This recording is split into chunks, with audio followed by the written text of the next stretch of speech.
Hello Gemini, Sun, Moon and Rising. This is your love life reading for the first half of December. So I know I said last time that I'd go back to the original spread that I had been using in my first videos, but I had such a great response to this spread that I decided to use it again. So what do we have coming up for you this time, Gemini? Well, your overriding energy is the King of Swords.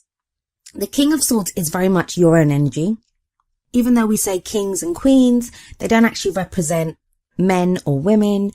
It's just the energy that we're interested in. So the King of Swords can represent a male or a female, or someone that identifies as male or someone that identifies as female, or even gender fluid. And it doesn't matter what kind of a relationship you're looking for either. It can be an opposite sex relationship or a same sex one. The kings and queens, they just represent different energies, and that's there for us readers to interpret. So you have the King of Swords, as I said, and the King of Swords can be an air sign, and that would be an Aquarius, Gemini or a Libra. So like I said, that could be you. In which case, if it is your energy, it means you very much feel in your own power right now. You very much feel, I think this will make sense to some of you Geminis, but you feel more like yourself now than you have done in a very long time. So many of us have gone through so much this year that it's left a lot of us at times wondering who we are or what we're doing.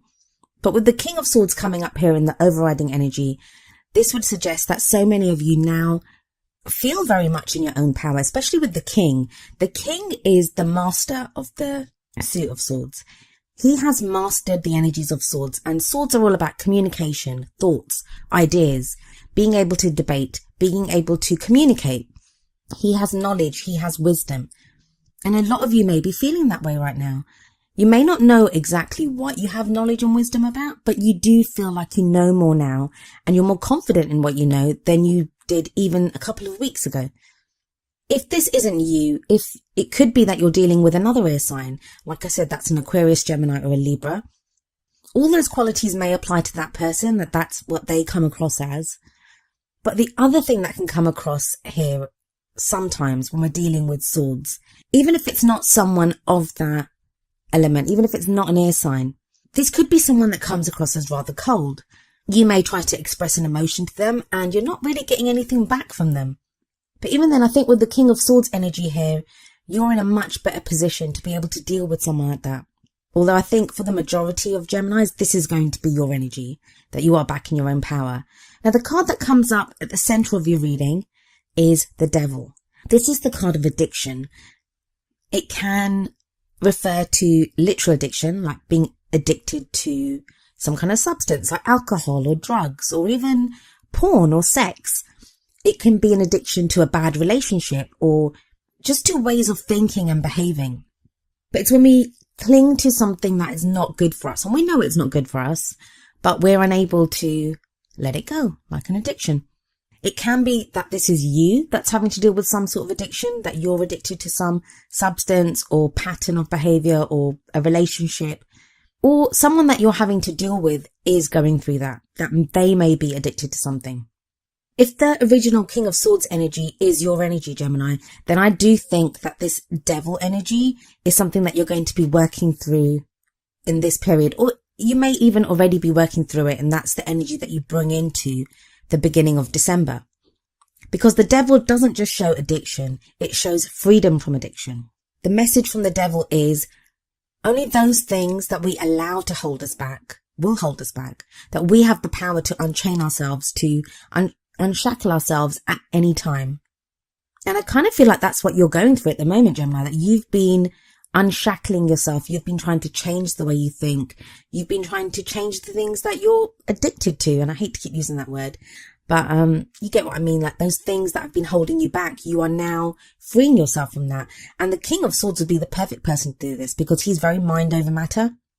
So bringing this to, like, that's a very kind of general life statement there, but bringing it to love life, that would mean if you're in a relationship, it may be now time to deal with things holding you back. If you're in a relationship, either you or your partner, something may be holding you guys back from connecting or from the relationship progressing forward. It might be time to deal with that.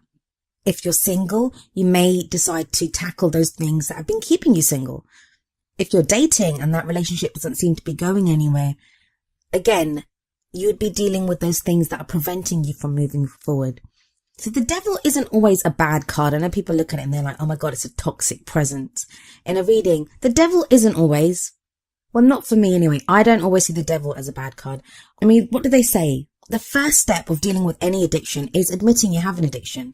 And that's kind of the energy of the devil. The first step of freeing yourself from whatever it is, from anything that's holding you back, from anything that's got you shackled, is admitting it. And when the devil shows up, that is, you realize it and you know that's what the problem is.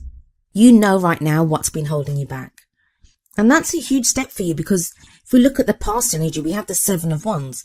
Seven of Wands is this one guy standing in this doorway and he has all these wands kind of facing him, but he's not backing off. He's standing there, even though he has like weapons coming at him from every angle. He's standing his ground and he's ready to fight. And that's the energy you've just come through, that even though you've had problems coming at you from every angle, problems coming at you from every area of your life, you've stood your ground and you've dealt with them. Now, this may not just be in the past couple of weeks. This may be for the majority of the past year. You've had different things coming at you, but you dealt with them one by one. And maybe that's what's given you the confidence now to know what's happening in your life, to realize that you are stronger than what you believed yourself to be. And that's why you're ready to unshackle yourself from the energies of the devil. But this is an energy in the past. What's happening in the present? Well, we have the Judgment card there, which is a great card. It talks about transformation. So whatever you've been through, and even though you have like the King of Swords energy, if you don't feel like you've reached that level of confidence or that level of knowledge just yet, you're very close to being there, because you have the Judgment card coming up. And that's, like I said, about transformation, about change.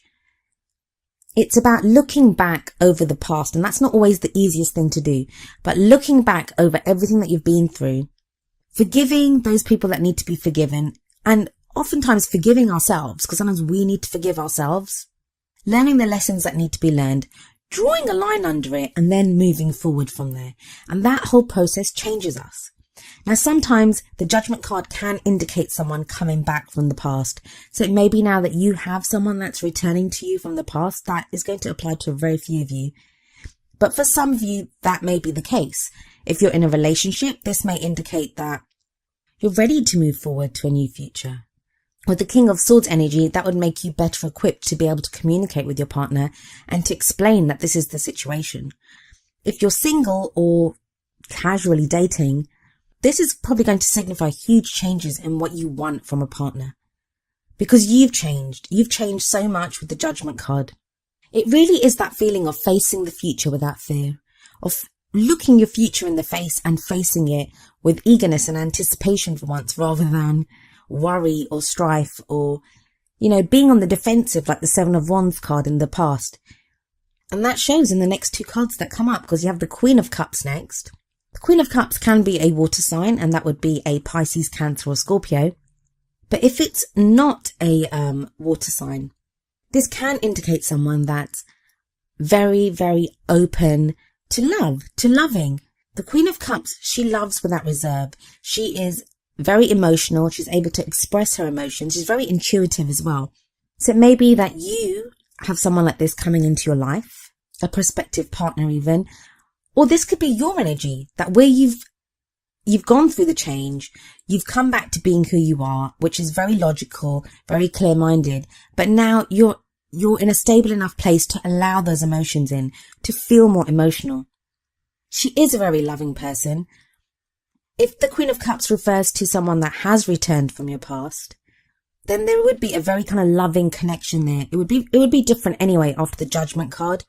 And I think for some of you, this will be the rekindling of an old love. But for the majority of you, I feel this is a new energy coming in. And I think it's going to be you.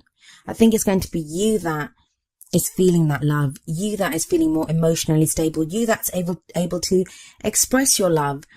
And not just express it, because, the King of Swords can express. He's not very good at expressing emotions, but he's good at expression. He's good at communicating.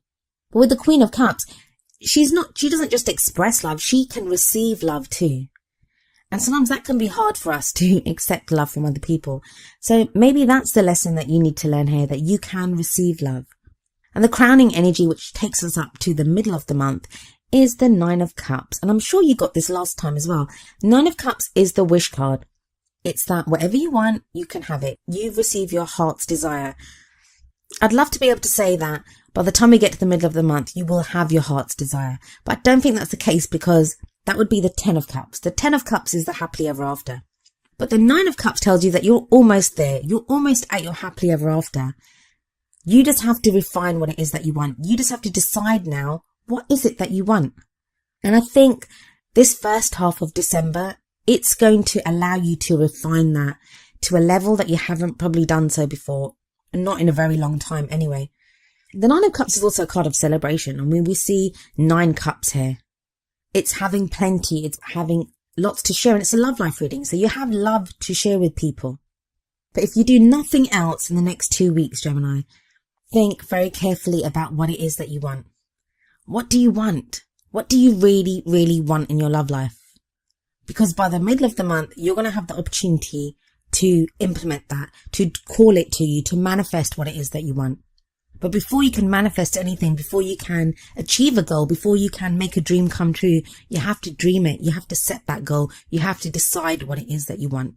The first card out of the 2 oracle cards I picked for you, it very much resonates with the 9 of Cups. And that is very soon from the Romance Angels deck. And this card says, clearly decide what you want so that it comes to you now.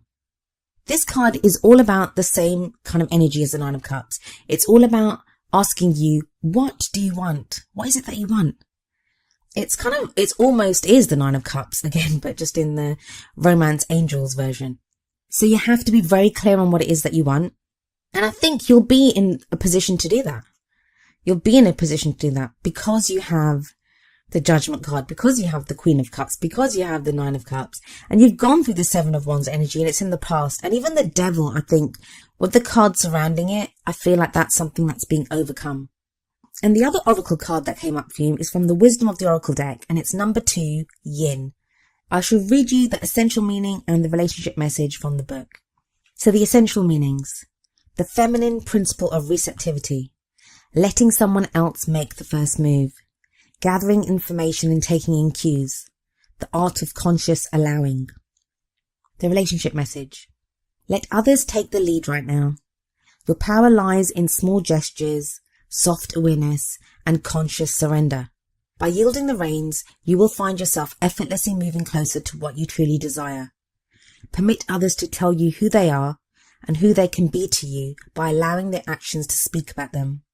You'll be pleasantly surprised. So the energy of this card is very much the Queen of Cups. It's not so much the King of Swords. King of Swords is very determined, very action-oriented. I mean, you don't sit there with a sword and wait for people to come to you, do you? But the Queen of Cups does. And she would be the perfect kind of tarot version of the Yin card. I guess what this would mean for you is that if you're in a relationship, I'm going to kind of sum up everything here, like especially the 2 oracle cards at the end. If you're in a relationship, decide what it is that you want for your relationship, but put real thought, and it's more about the emotion and the thought that you put into things right now. That's the King of Swords is about thought. The Queen of Cups is all about emotion. You have wands, but in the past, and wands are the action cards, but don't take action. That's what it's saying. And that's what the Yin card is saying. Put your thoughts into what it is that you want. Refine your plan, refine your goals, refine your dreams. But you can't push. There's nothing that you can force to happen at this time. You don't need to. You will move towards where it is that you need to be through the alignment of your emotions and your thoughts. So if you're in a relationship, figure out what it is that you want for the 2 of you as a couple. If you're single, what is it that you want from a prospective partner? Who do you want to be in your life? If you're trying to get back with someone, or if you're kind of interested in someone, the same would apply there as well. What do you like about them? What do you foresee for the 2 of you in the future? It's a very different reading for you this time, Gemini. I wasn't expecting that because you guys have had a bit of a tricky time of things. And I know I say that to everyone because so many of us have. So many of us have had such a tricky time. But yeah, that was quite nice, quite pleasant actually for once for you guys. Anyway, Gemini, that was your love life reading for the first half of December. I do hope it resonated with you, and if it did, I hope you will leave me a message in the comments.